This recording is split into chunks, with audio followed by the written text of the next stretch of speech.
Indra Warman hantar surat 17-18 tak silap saya. Kena ingat ya, Omar Abdul Aziz dia hanya 3 tahun je memerintah Nizam. 717 hingga 720. Indra Warman lebih awal sikit. Jadi Indra Warman ni sempat hantar surat kepada Muawiyah, kepada Omar Abdul Aziz. Time dia tu, setengah kata dia tak sampai 3 tahun pun, dia kata 2 tahun setengah saja. Tapi surat tu sempat sampai. Dia tulis apa dekat situ? Kita nak baca ke Nizam surat tu? Boleh Prof. Boleh. Nak baca ya? Dia ada 2 versi. Ada 2 versi. Saya baca versi daripada Royal Epistles Ibn Abdul Rabih, quoted and Elias writer Nu'aim bin Hamad. Nu'aim Hamad ni dia meninggal pada 288 Hijrah bersamaan dengan 842. Nizam, kita tak pergi lagi. Lepas ni kita kena pergi buku Mamalik Masalik tau. Masalik Mamalik. Okey, tak apa. Nak tally dengan apa ni. Okey. Yang saya terjemah sikit tu. Baca ni dulu. Saya baca rekod Arab dulu ya. Saya baca rekod Arab dulu. Nu'aim bin Hamad qala ba'asa Malikul Hind ila Umar bin Abdul Aziz kitaban fihi min mulukil amlaq alladhi huwa ibnu alf mulk walladhi tahtahu. Tadi dia tulis takhdimuhu, sekarang dia tulis tahtahu. Bintu alfi mulk walladhi fi marbatihi alfi fil walladhi lahu nahran yanbitani al-ud yanbitani ud macam bakhur tu kan, ud wa aloe vera wal jawz wal kafur alladhi yujad rihahu ala, yang mana bauan semua tu al-jawz tu lima nipis, yang mana yujad rihahu, bauannya ala masiratis 12, boleh bauan pokok-pokok tadi dalam 12 farsakh dalam mailan farsakhah ila mulkil ila mulkil Arab, kepada raja Arab allazi la yusyriku billah, yang tidak mensyirikkan Allah, syai'an amma ba'd fa anni, aku ini qad ba'istu ilaika, telah menghantarkan kepadamu bihadiyatin, dengan hadiah, wa mahiyya bihadiyah, dengan hadiah yang tidak seberapa ini, walakinnaha, tetapi ianya tahiyyatan, sebagai tanda persaudaraan, wa ahbabtu an tab'atha ilayya, oleh itu aku berharap, sangat suka aku untuk engkau menghantar kepadaku rajulan, seorang lelaki,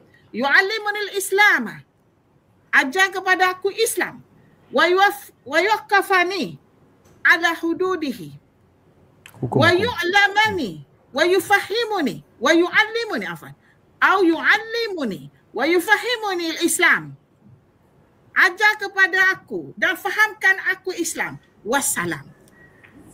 Nizam, apa dia guna Islam? Dia baru nak masuk Islam ke bukan?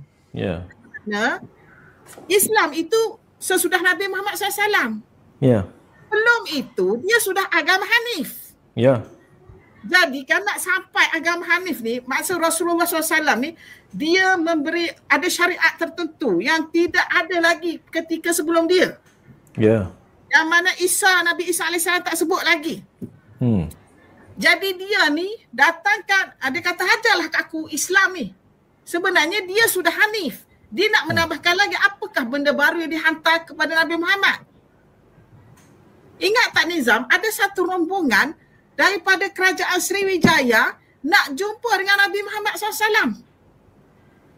Mereka sampai tu ke Madinah, baru 3 hari Rasulullah, baru seminggu Rasulullah dah dimakamkan. Nak jumpa dengan Rasulullah daripada kerajaan Sriwijaya. Rekod tu kat mana, Prof? Rekod tu saya ada dekat mana saya baca. Nanti saya tunjuk kalau dah jumpa. Ada dalam catatan rombongan daripada Sriwijaya. Sriwijaya tu Sriwijaya. nak jumpa Rasulullah ni. Sebab gini, zaman Rasulullah, kan daripada Rasulullah lahir 571, wafat 632. Semasa Rasulullah di antara between itu, kekuasaan yang paling besar adalah kekuasaan Rom dan Parsi. Itu satu pertembungan kuasa besar dunia itu. Tetapi Rasulullah di tengah-tengah, kan di Jaziratul Arabiyah. Ya. Yang mana Rasulullah tak masuk pada mana-mana pihak, bijak dia. Tidak memihak kepada Parsi, tidak memihak kepada Rom. Walaupun setengahnya mengatakan Rasulullah amyal, lebih kepada Rom, kerana mereka masih lagi gunakan kitab Samawiyah.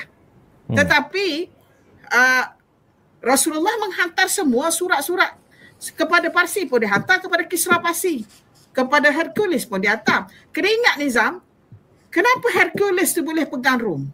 Sebenarnya Hercules ini bukannya anak raja. Hercules tu bapa dia Hercules tu yang zaman Rasulullah tu. Yang Hercules I, dia memerintah daripada 608 hingga 620 saja 2 tahun. Dia menjadi gubernur di Mesir. Jadi pada waktu itu, Kisra dengan Raja Rom sebelum itu, saya lupa dah nama dia bergaduh.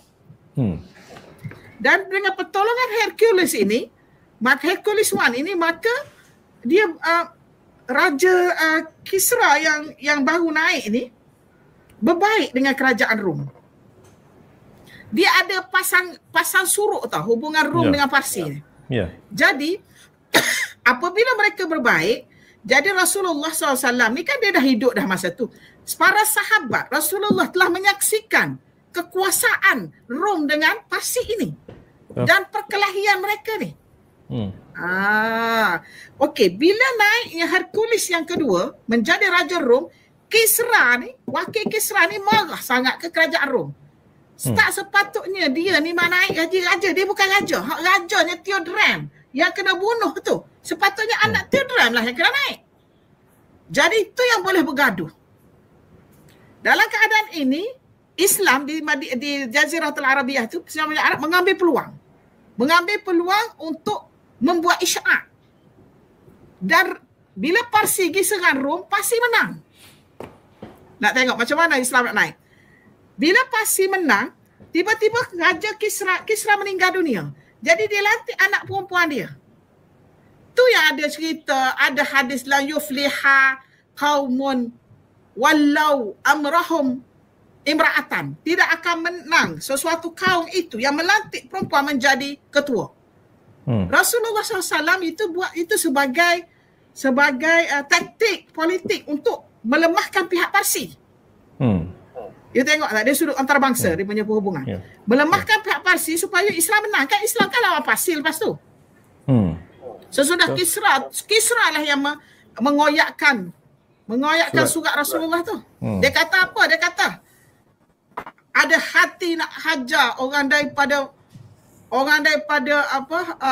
padang pasir yang berbau kambing dan unta. Ada hati nak ajar kita cara beragama. Mereka agama Majusi menyembah api.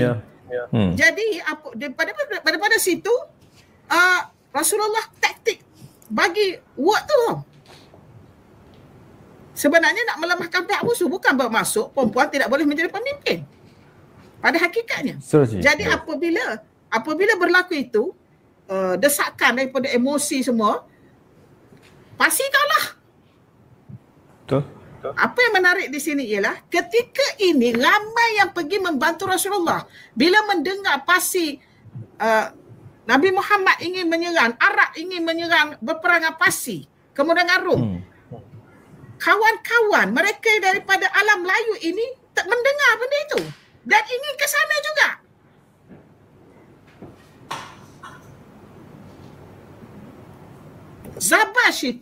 Zabash itu adalah Kedah.